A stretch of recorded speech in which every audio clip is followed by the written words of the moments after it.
Hi all, welcome back. In this video, we're gonna learn how to create a meta definition tag. So for that, just navigate to Merchant Tool, scroll down to SEO module, click on it. Inside that, you can see page meta tag rules. Click on it. Once it's open, we have a couple of options here. In later video, we'll discuss all other options. But for this video, we just learn how to create meta tag definition. Just click on it.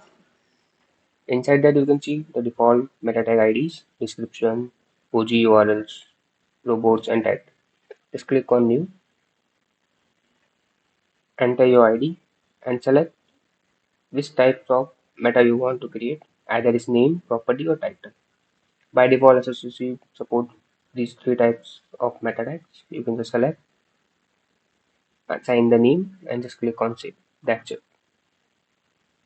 Once it's created, then you can use this tag in other SEO options, like for home page, PDP page, PLP page, CDP page, CLP page, or much.